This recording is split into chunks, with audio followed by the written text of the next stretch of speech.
రెండవదిగా యోబును గురించి దేవుడు అంటాడు, ఆలోచించు. యోబు ఆశీర్వాదాల గురించి ఆలోచిస్తున్నాను, యోబు బిడ్డల గురించి ఆలోచన చేస్తున్నావు, యోబు స్నేహితుల గురించి ఆలోచన చేస్తున్నావు, యోబుకున్నటువంటి పరిస్థితుల గురించి నువ్వు ఆలోచన చేస్తున్నావు. కానీ దేవుని యొక్క ఆలోచన ఏంటి తెలుసా? చూడండి 8వ వచనం. అందుకు యెహోవా, నీవు నా సేవకుడైన యోబు సంగతి ఆలోచించితివా? అతడు యథార్థవర్తనుడును న్యాయవంతుడునై దేవుని యందు భయభక్తులు కలిగి చెడుతనము విసర్జించినవాడు. మొదటి వచనం.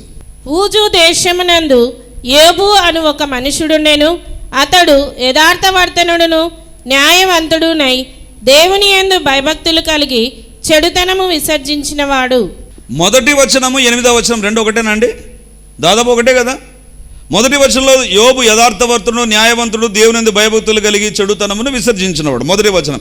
8వ వచనంలో అదే యోబు గ్రంథాన్ని ఎవరు రాశారో మనకు తెలియదు. యోబును ఏ రకంగా చెప్తున్నాడు తెలుసా? యోబు యథార్థవర్తనుడు న్యాయవంతుడును దేవుని యందు భయభక్తులు కలిగి చెడుతనమును విసర్జించినవాడు. ఇప్పుడు 8వ వచనంలో దేవుడు మాట్లాడు, యోబు సంగతి ఆలోచించితివా? యోబు ధనం ఎంతో తెలుసా? యోబు గొర్రెలు ఎన్నో తెలుసా? యోబు పశు సంపద ఎంతో? అది కాదు దేవుడు చెప్పేది. దేవుడు అంటున్నాడు, యోబును గురించి నువ్వు ఆలోచించాల్సింది ఏంటి తెలుసా? యోబు యథార్థవర్తనుడు. యోబు దగ్గర ఉన్నటువంటి సాక్ష్యం ఏంటి తెలుసా? దేవుడు చెప్పే సాక్ష్యం ఏంటి తెలుసా? నా సేవకుడే కాదు, రెండవదిగా అతడు యథార్థవర్తనుడు. యథార్థవర్తనుడు అంటే వ్యక్తిగత జీవితంలో యథార్థత, కుటుంబ జీవితంలో యథార్థత, తన యొక్క వ్యాపారంలో యథార్థత కలిగినటువంటి వ్యక్తి. అంటే ఒక మాటలో చెప్పాలంటే యథార్థత అంటే ఏంటి తెలుసా? ఉన్నది ఉన్నట్టుగా జీవించడమే, ఉన్నది ఉన్నట్టుగా కనపడ్డమే, ఉన్నది ఉన్నట్టుగా ఇతరుల ఎదుట దేవుని ఎదుట కనపడ్డమే, దేవుని ఎదుట కనపడ్డమే. ఈ దినాల్లో మనం చూస్తుంటాం కదా, ఎవరు top beautician in the world అంటే ఎవరు టాప్ బ్యూటీషియన్?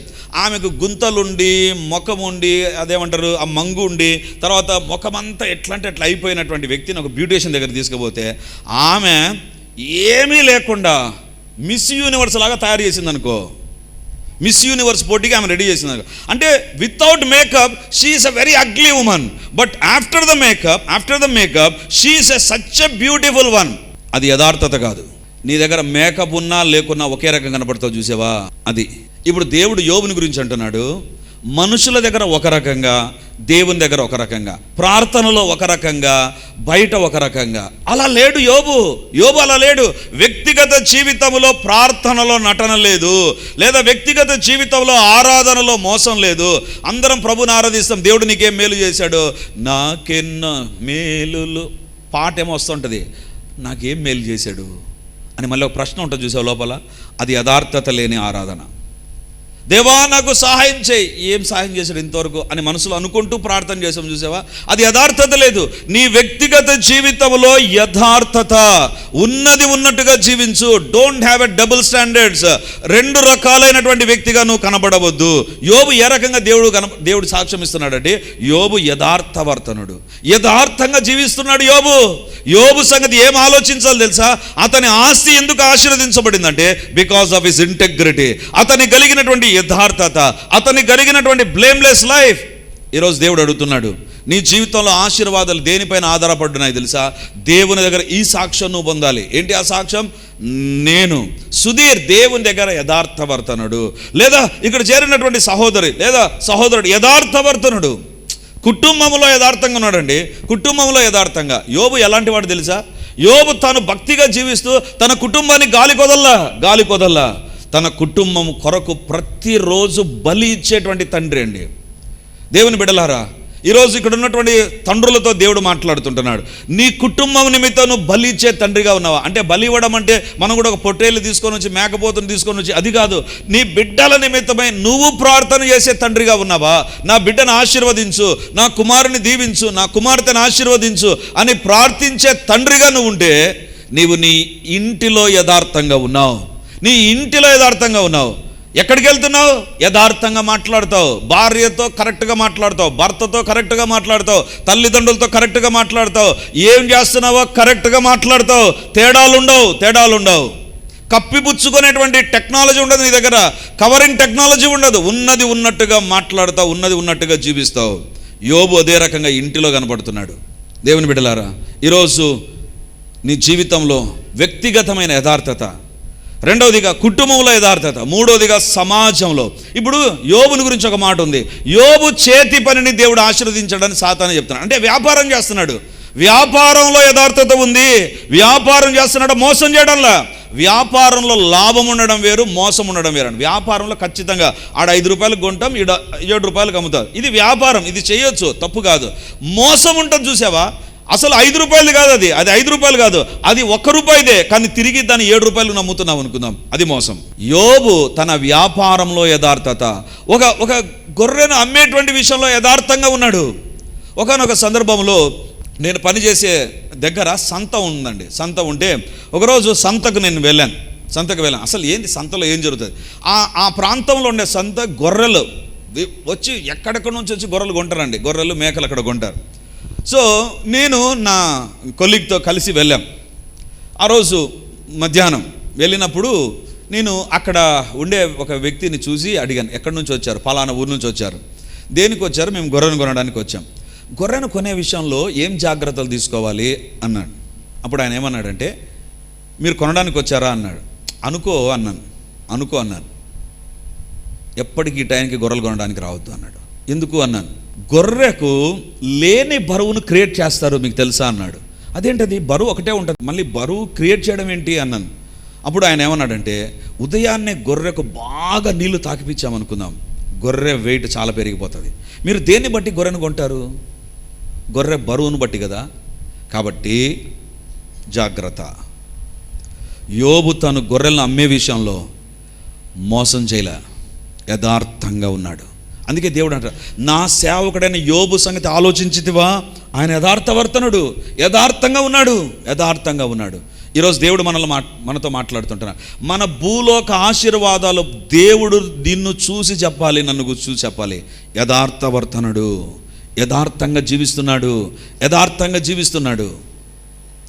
దేవుని బిడ్డలారా, ఒకానొక సందర్భంలో ఒక చోట నా 2 వీలర్ను రిపేర్ చేసుకున్నానండి. రిపేర్ చేసుకుంటే ఆయన తెలుసు నేను దేవుని సేవ చేస్తున్నానని. ఆ తర్వాత చాలా సందర్భాల్లో మన పోస్టర్స్ చూశాడు. అనేక సందర్భాల్లో దేవుని గురించిన విషయాలు మన పరిచర్య గురించి తెలుసు. సో కాబట్టి ఆయన ఏమన్నాడంటే, సార్ మా దగ్గరికి రావద్దు రిపేర్కు, ఎందుకు వస్తారు మీరు? ఫోన్ చేయండి, మీ ఇంటికే నేను మెకానిక్ పంపిస్తానని. సరే, ఎప్పుడు ఫోన్ చేసినా మెకానిక్ వచ్చేవాడండి. ఎప్పుడు ఫోన్ చేసినా మెకానిక్ వస్తాడు, ఆ వెహికల్ని తీసుకుపోతాడు, రిపేర్ తీసుకొని వస్తారు. వచ్చేటప్పుడు ఒక బిల్లు పంపిస్తాడు, ఈ బిల్లు అమౌంట్ ఇచ్చేయండి సార్, ఫోన్పే చేయండి. ఫోన్పే చేస్తాను. లాస్ట్ ఇయర్ మా అమ్మ నాకు గిఫ్ట్ ఇచ్చిన వెహికల్ కాబట్టి దాన్ని రిపేర్ చేశా. మా అమ్మ జ్ఞాపకార్థం అది ఉండాలి, అది అమ్మడానికి వీల్లేదు అని అట్లే పెట్టుకుందాం దాన్ని అని నేను దాన్ని రిపేర్ చేస్తే 2500 రూపాయలు అయింది బిల్లు.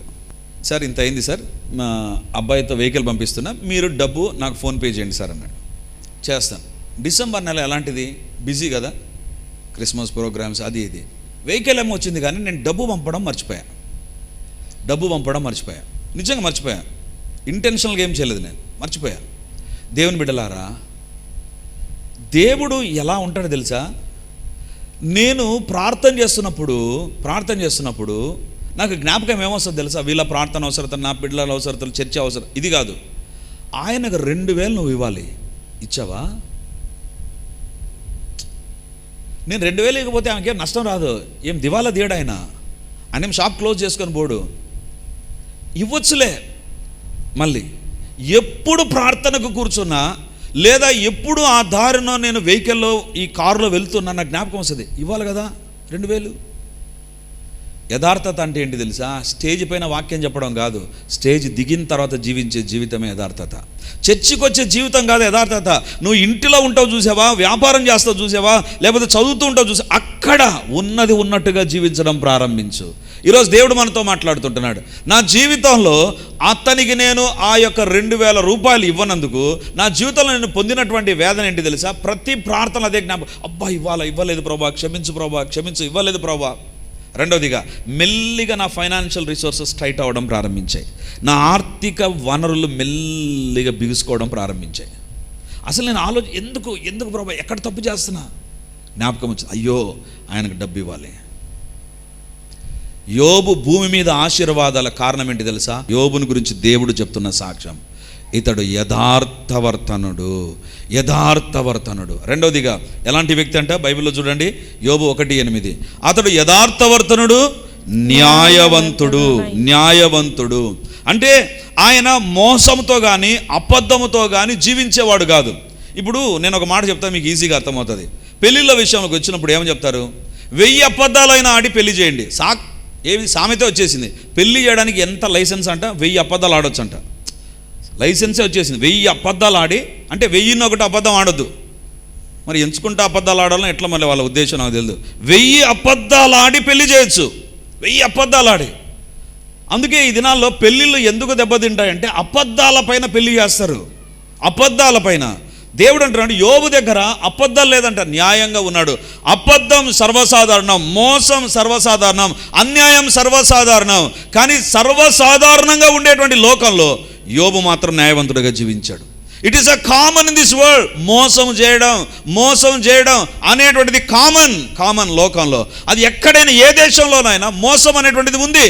కానీ యోబు అంటాడు, నో, నేను న్యాయంగా జీవిస్తా.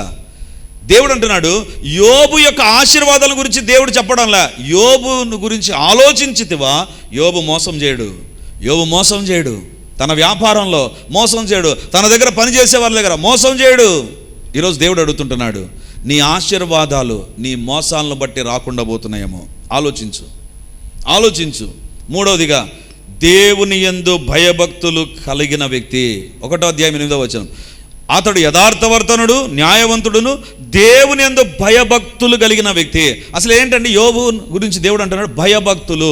నేను ఇందాక చెప్పాను, యోబు పురాతనమైన గ్రంథం. యోబు చాలా పూర్వ దినాల్లో, నోవహు అబ్రహాము మధ్యకాలంలో జీవించాడు.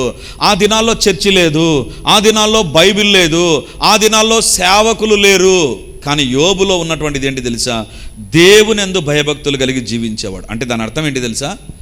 పాపము చేయడానికి భయపడేవాడు. పాపమా చేయకూడదు.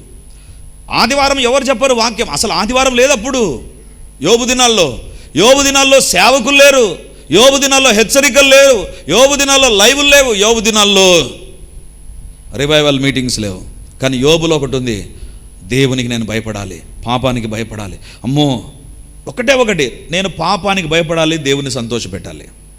ఈరోజు దేవుడు నిన్ను ఆశీర్వదించడానికి ఇక్కడ పరీక్షించుకో. పాపం విషయంలో భయపడుతున్నావా? ఈరోజు పాపం చేయడం చాలా సులువైపోయింది. చాలా సులువు. ఎంత సులువు అంటే it is there on your finger tips. నీ చేతి వేళ్లపైకి వచ్చేసింది పాపం. పాపం చేయడం చాలా సులువు. కానీ దేవుడు అంటున్నాడు, యోబు పాపం విషయంలో భయపడేవాడు. యోబును దేవుడు అంతగా దీవించడానికి పరలోకంలో యోబుని గురించి దేవుడు ఏమని సాక్ష్యం ఇస్తున్నాడు తెలుసా? యోబు దేవుని యందు భయభక్తులు కలిగినటువంటి వ్యక్తి, పాపం అంటే భయపడేటువంటి వ్యక్తి.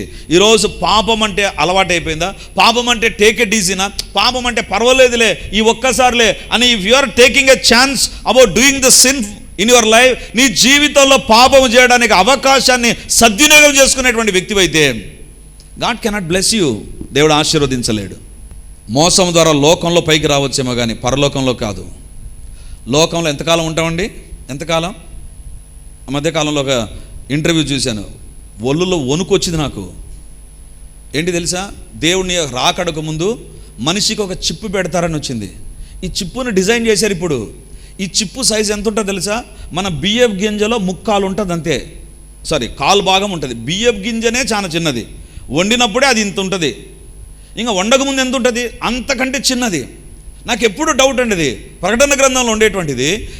ఆ ముద్ర మనము ఇక్కడ నొసటి పైన వేసుకోవాలి, ఇక్కడైనా వేసుకోవాలి బైబిల్లో ఉన్న ప్రకారం. ఇప్పుడు ప్రకటన గ్రంథ ధ్యానాలు జరుగుతున్నాయి, తప్పకుండా లైవ్ జాయిన్ కండి. దేవుని బిడ్డలారా, నాకు అనిపించేది ఎందుకు ఇక్కడ ముద్ర వేసుకోవాలి? మీ బిడ్డకు ఎవరికైనా జ్వరం వచ్చిందనుకో ఏం చేస్తావు? ఫస్ట్ జ్వరం వచ్చిందని చెయ్యి ఆడబెడతాను, ఈడబెట్టేది ఈడబెట్టి చూస్తాం. జ్వరం వచ్చింది, అబ్బా వేడిగుందే. ఇక్కడ దొరకకపోతే ఇక్కడికి వస్తాం మనం, ఫస్ట్ ఇక్కడ పెడతాం. ఎందుకు ఇక్కడ పెడతారో తెలుసా? ఆ సైంటిస్ట్ చెప్తున్నాడు, ఈ యొక్క చిప్పుకు బ్యాటరీ ఉంటుందంట. ఆ బ్యాటరీ టెంపరేచర్ పైన పనిచేస్తుందంట.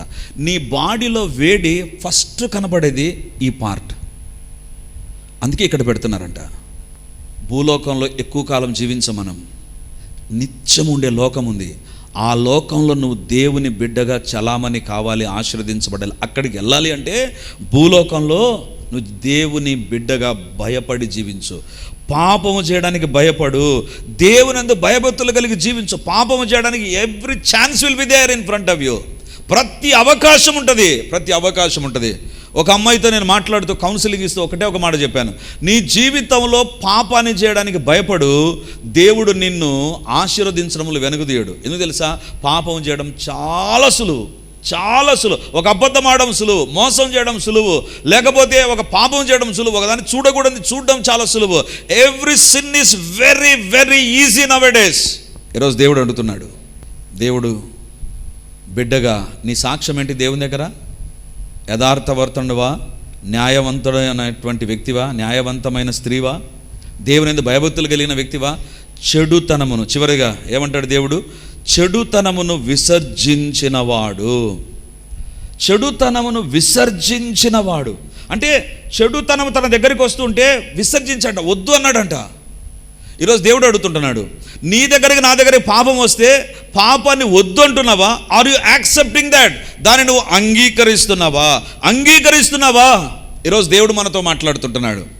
ఒకనొక సందర్భంలో ఒక దైవ సేవకుడు నాకు ఫోన్ చేశాడు, బ్రదర్ నాకు ఒక పెద్ద కష్టం వచ్చింది బ్రదర్, మీరు చెప్పాలి. ఏంటి ఆ కష్టం బ్రదర్ అన్నాను.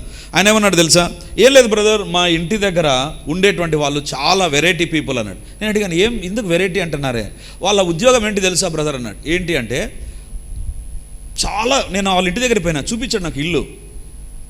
విజయవాడలో ఒక ప్లేస్కి పోతే చాలా మంచి మంచి ఇల్లు ఉన్నాయి. ఈ ఇళ్ళలో ఉండేవాళ్ళు మా చర్చికి వస్తారు బ్రదర్. అవునా, మీ చర్చికి వస్తారా? అవును. ఆయన అడిగిన ప్రశ్న ఏంటి తెలుసా? వీళ్ళందరూ ఎవరు తెలుసా బ్రదర్? పోయి వేరే ప్రాంతాలకు పోయి దొంగతనం చేస్తారు. దొంగలు రైల్వేలో ప్రయాణం చేసే వారి దగ్గర దొంగతనం చేస్తారు, ఇండ్లలో దొంగతనం చేస్తారు. ఇండ్లలో దొంగతనం చేసి రాత్రి అవుతున్నగానే వాళ్ళు దొంగలు, ఉదయం అవుతున్నగా they are very rich people. వాళ్ళ దగ్గర కాస్ట్లీ బండ్లు ఉంటాయి, అన్నీ ఉంటాయి. ఇప్పుడు వాళ్ళు ఏం చేస్తారు తెలుసా? నెల ప్రారంభంలో వాళ్ళు దొంగతనం చేసిన సంపాదన ఉంటుంది తెలుసా, దాంట్లో దశంభాగం తీసుకొని వస్తారు దేవుని దగ్గరికి. ఎవరెవరి దగ్గర దొంగతనం చేస్తారు. ఇప్పుడు దశంభాగం తీసుకొని వచ్చి, ఇది మేము దేవుని సేవకి ఇస్తున్నాం, ఇప్పుడు నేను తీసుకోవాలన్నా వద్దా? దొంగతనంలో దశంభాగం. ఎంత సిన్సియర్ కదా వాళ్ళు.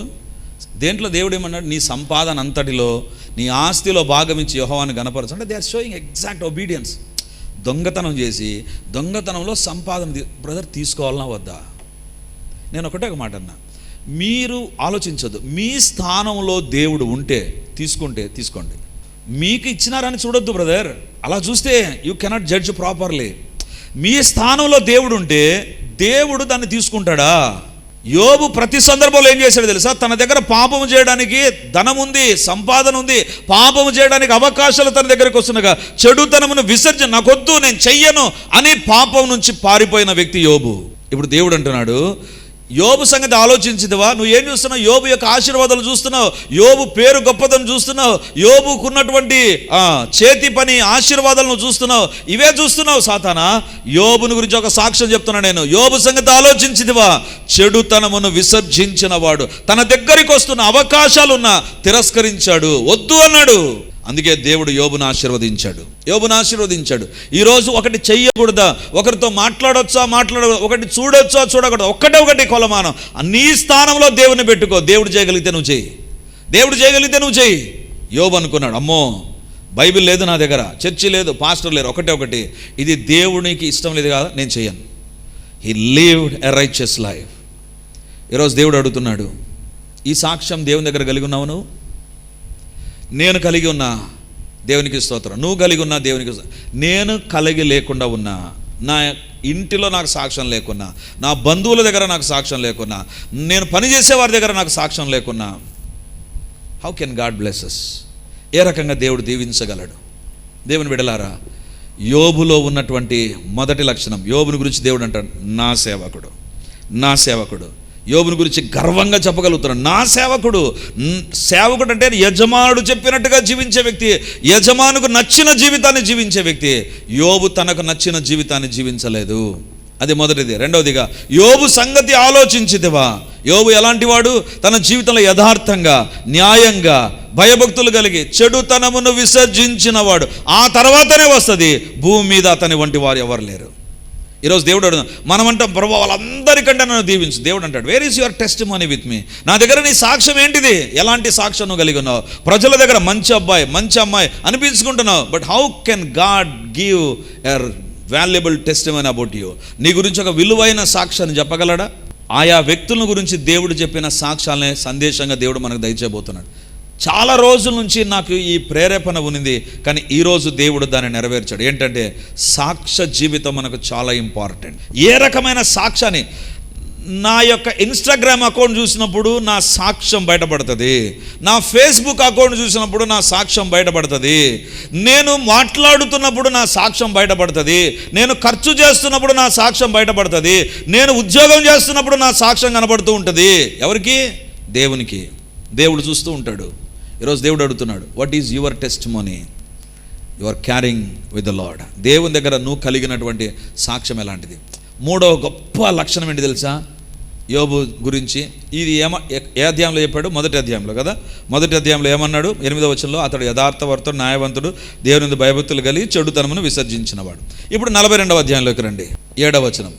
యెహోవా యోబుతో ఈ మాటలు పలికిన తర్వాత ఆయన తెమానీయుడైన ఎలీఫజుతో ఇలాగు సెలవిచ్చెను, నా సేవకుడైన యోబు పలికినట్లు మీరు నన్ను గూర్చి యుక్తమైనది పలుకలేదు గనుక నా కోపము నీ మీదను నీ ఇద్దరు స్నేహితుల మీదను మండుచున్నది. ఏమంటున్నాడు? యోబును గురించి దేవుడు 42వ అధ్యాయంలో కూడా యోబులో ఈ తప్పు ఉందని దేవుడు మాట్లాడా? యోబు ఇలాంటి వాడని ఏమన్నా యోబు పైన నింద వేశాడా? యోబును గురించి తన స్నేహితులను గద్దిస్తాడు దేవుడు. యోబు మాట్లాడినట్టుగా మీరు యుక్తమైంది మాట్లాడలేదు. ఇంకో మాట చెప్పనా? యోబు భార్య ఏమంటుంది తెలుసా? యోబు ఇంకా యథార్థత వదలకుండా చచ్చిపోయా అని భార్య మాట్లాడింది, కానీ యోబు మాట్లాడలేదండి. యోబు మాట్లాడలే. ఇప్పుడు 42వ అధ్యాయంలోకి వస్తుండగానే యోబు అంటున్నాడు, తన స్నేహితులను దేవుడు ఇంతకాలం మీరు ఆయన ప్రశ్నించారు, వేధించారు, కానీ నా సేవకుడైన యోబు పలికినట్లు మీరు నన్ను గూర్చి యుక్తమైనది పలుకలేదు. సాక్ష్యం ఏంటి తెలుసా? జాగ్రత్తగా వినండి. మొదటిది, నీవు దేవునితో వ్యక్తిగతమైనటువంటి సంబంధం కలిగి యోబులాగా నా సేవకుడని దేవుడు చెప్పినట్టుగా జీవిస్తున్నావా? దట్ ఈస్ ఫస్ట్ సాక్ష్యం. రెండవదిగా, నువ్వు యథార్థవర్తునివా, న్యాయవంతుడివా, దేవుని భయభక్తులు కలిగి చెడుతనం విసర్జించావా? అది రెండవ సాక్ష్యం. మూడవది ఏంటి తెలుసా? సాక్ష్యములో సాక్ష్యము కంటిన్యూ అవుతూనే ఉండాలి. ఒకప్పుడు నీ సాక్ష్యం బాగుండొచ్చు, ఇప్పుడు కూడా అదే రకంగా ఉండాలి. Your testimony should be continued. 42వ అధ్యాయంలోకి వచ్చిన అదే సాక్ష్యం, మొదటి అధ్యాయంలో అదే సాక్ష్యం, యోబు భార్య నిందించినప్పుడు అదే సాక్ష్యం, ప్రతి చోట ఒకే సాక్ష్యాన్ని కలిగి ఉన్నాడు. ఈరోజు మన సాక్ష్యాలు ఏమన్నా తారుమారవుతున్నాయా? అప్పుడు బల్లున్నాడు బ్రదర్, అప్పుడు బల్లున్నదామా? కాదు. Have a consistency. 3 పూటల భోంచేస్తాం, దానికి డోకా ఉండదు. సాక్ష్యాన్ని కంటిన్యూ చేసే విషయంలో కూడా డోకా ఉండకూడదు. యోబు స్నేహితులు ప్రశ్నిస్తూ ఉన్నా యోబు తన సాక్ష్యాన్ని కోల్పోలా. యోబు కష్టాలు వచ్చినా తన సాక్ష్యాన్ని కోల్పోలా. యోబు భార్య చచ్చిపోని చెప్పినా యోబు సాక్ష్యాన్ని కోల్పోలా. తన జీవితంలో సాక్ష్యాన్ని కంటిన్యూ చేస్తూ ఉన్న కష్టాలు తొలగిపోలా, అయినా సాక్ష్యాన్ని మార్చుకోలేదు. ఈరోజు దేవుడు అడుగుతున్నాడు, దేవా నన్ను దీవించు, నా కుటుంబాన్ని ఆశీర్వదించు. దేవుడు అడుగుతున్నాడు, మనుషుల దగ్గర కాదు, దేవుని దగ్గర నీ సాక్ష్యం ఏంటిది? ఈరోజు ప్రభు మనతో మాట్లాడుతున్నాడు. దేవుని యొక్క కోరిక ఏంటి తెలిసిన? ఒకటొక మాట చెప్తాను. దేవుడు నిన్ను నన్ను గొప్పగా దీవించాలని కోరుతున్నాడు. గొప్పగా. You believe this. ఇది నేను నమ్ము. ఇది ఎప్పుడు నెరవేరుతుందంటే నీ సాక్ష్యం దేవుని దగ్గర బాగుండాలి, మనుషుల దగ్గర కాదు. దేవుడు నేను పరలోకంలో దేవుడు యోబును గురించి పేరెత్తి మాట్లాడుతున్నాడండి, పేరెత్తి మాట్లాడుతుంటున్నాడు. భూలోకంలో ఒక్కని గురించి చెప్పలే దేవుడు, యోబుని గురించి చెప్తున్నాడు. ఈరోజు నిన్ను గురించి నన్ను గురించి పరలోకంలో దేవుడు ఏమని మాట్లాడతాడు? ఆలోచన చేసుకుందాం. మన జీవితాలు యోబు లాంటి జీవితాల కంటే శ్రేష్టంగా ఉండాలి. ఎందుకు తెలుసా? యోబుకు నేను చెప్పాను, సంఘం లేదు, బైబిల్ లేదు, ప్రార్థన లేదు, సందేశాలు లేవు, ఏమీ లేవు. ఇవి ఏమీ లేనప్పుడు యోబు పరలోకంలో మంచి సాక్ష్యాన్ని కలిగి ఉన్నాడు. ఈరోజు దేవుడు అడుగుతుంటున్నాడు, భూలోకంలో నీకు అన్ని సపోర్ట్ నేను ఇచ్చాను, నీ సాక్ష్యం ఏ రకంగా ఉంది? ఈరోజు ప్రభు మనతో మాట్లాడుతుండగా మన సాక్ష్యాన్ని మనము పరీక్షించుకుందాం. దేవుడు నీ గురించి ఏమని చెప్పగలడు? నీవు కుటుంబంలో ఏ రకంగా ఉన్నావు, వ్యక్తిగతంగా ఏ రకంగా ఉన్నావు, స్నేహితుల దగ్గర ఏ రకం, వ్యాపారంలో, చదువులో, ఉద్యోగంలో, సేవలో ఏ రకమైన సాక్ష్యాన్ని దేవుడు నీ గురించి చెప్పగలడు. మనుషుల గురించి చెప్పే సాక్ష్యం వద్దండి. ఎందుకు తెలుసా, మనిషి సాక్ష్యం ఒకే రకం ఉండదు, ఎప్పుడు మారిపోతూ ఉంటుంది. తనకు నచ్చిందా మంచి చెప్తాడు. మనుషుల సాక్ష్యాన్ని పట్టించుకోవద్దు. Have a valuable testimony in the sight of the Lord. దేవుని దగ్గర ఒక విలువైన సాక్ష్యాన్ని కలిగి జీవిద్దాం. అదే నీ జీవితంలో విలువైన ఆశీర్వాదాలకు దారితీస్తుంది. ఈరోజు ప్రభు మనతో మాట్లాడుతుండగా మన జీవితాన్ని సరిచేసుకుంటూ, ప్రభువా నా జీవితంలో నీకు అంగీకారమైన వ్యక్తిగా నేను ఉంటాను. నేను సాక్ష్యాన్ని కోల్పోను ప్రభువా, కోల్పోయాను, నన్ను క్షమించు. ఎక్కడ నా సాక్ష్యం విషయంలో నేను తప్పుడు అడుగులు వేసినా దేవుడు నీ గురించి ఏమని సాక్ష్యం ఇవ్వగలడు? నా సేవకుడని నీ గురించి చెప్పగలడా? నా సేవకురాలని నీ గురించి చెప్పగలడా?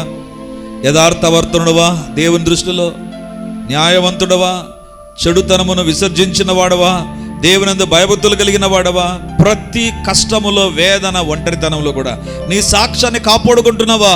ఇదే భూలోకంలో పరలోకంలో నీ గుర్తింపుకు ఆశీర్వాదాల కారణం. ఈరోజు ప్రభు మనతో మాట్లాడుతుండగా అందరం కళ్ళు మూసుకుందాం.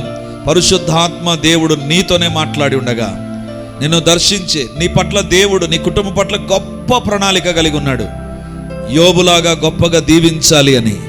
కానీ దేవుని దగ్గర నీ సాక్ష్యం ఏంటిదో దేవుడు యోబుని గురించి మాట్లాడుతాడు. యోబు చెప్పలేదు నేను మంచివాడినని, దేవుడు యోబుని గురించే చెప్పాడు. దేవుని యొక్క సాక్ష్యపు స్కానింగ్లో నువ్వు ఈరోజు ఉన్నావు.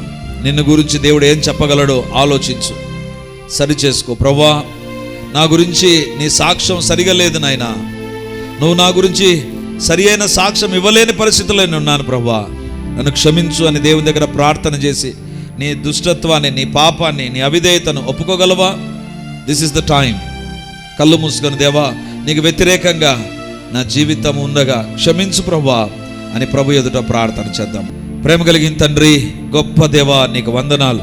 సజీవుడా, సర్వోన్నతుడా, నమ్మదగిన దేవా, యుగ యుగములు ఏలుచున్నటువంటి తండ్రి, అద్వితీయ సత్య దేవా నీకు వందనాలు. ఆలోచన కర్త నీకు వందనాలు. బలిష్ఠుడా నీకు స్తోత్రాలు. బలవంతుడా నీకు వందనాలు ప్రభా. నీ పరిశుద్ధ పాదాల దగ్గర చేరిప్పుడు అడుగుతుంటున్నాను ప్రభా, మా జీవితంలో ప్రభా మీ ఎదుట మా సాక్ష్యమును గురించి ఈరోజు మమ్మల్ని ప్రశ్నించారు ప్రభా. మనుషులు మా గురించి, మమ్మల్ని గురించి మేము అనుకోవడం కూడా వేరుగా ఉండవచ్చు, కానీ నీవు చెప్పే సాక్ష్యము సత్యము నాయనా. నీ ఎదుట మా సాక్ష్యము సరిగా లేదు కాబట్టి ఈరోజు మాట్లాడారు ప్రభా. యేసయ్యా మీ శిలవ రక్తముతో మమ్మల్ని కడగండి. పరిశుద్ధుడా, మా జీవితాలు ఎలాంటి పాపిష్టి జీవితాలుగా ఉన్నాయో, లోక సంబంధమైన జీవితాలుగా ఉన్నాయో, యథార్థత లేని జీవితాలుగా ఉన్నాయో, తన న్యాయం లేని జీవితాలు కలిగి ఉన్నామో, మోసం కలిగే జీవితాలు మేము కలిగి ఉన్నామో నైనా, మా జీవితాలు తండ్రి భయభక్తులు లేని జీవితాలుగా, చెడును ప్రేమించే జీవితాలుగా మాత్రమే ఉన్నాయి, కానీ చెడును ద్వేషించే జీవితాలుగా లేవు ప్రభా. మన్నించండి, మన్నించండి దేవా, మన్నించండి. యేసయ్యా మా యొక్క సాక్ష్యం ఎదుట సరిగా లేదు, అందుకే ఈరోజు మాట్లాడారు ప్రభా. మన్నించండి, మీరే మమ్మల్ని మీ శిలవ రక్తముతో కడగండి తండ్రి, మీరే కడగండి నాయన. ఎక్కడ ఏ విషయంలో మా సాక్ష్యము సరిగా లేదో మన్నించండి, అక్కడ మేము సరి చేసుకుందాముగాక. కష్టాల్లో మా సాక్ష్యాన్ని కోల్పోకుండా ఉందముగాక, వేదనలో మా సాక్ష్యాన్ని కోల్పోకుండా ఉందముగాక, ఒంటరితనంలో మా సాక్ష్యాన్ని కోల్పోకుండా ఉందముగాక. దేవా దర్శించండి, దర్శించండి, దర్శించండి ప్రభువా. మీ సన్నిధిని మాకు అనుగ్రహించి మహిమను పొందుమని మమ్మల్ని మేము తగ్గించుకుంటూ మీ నామాన్ని హెచ్చిస్తూ యేసయ్య నామముందు ప్రార్థించి అడిగి పొంది ఉంటున్నాము తండ్రి. ఆమేన్, ఆమేన్.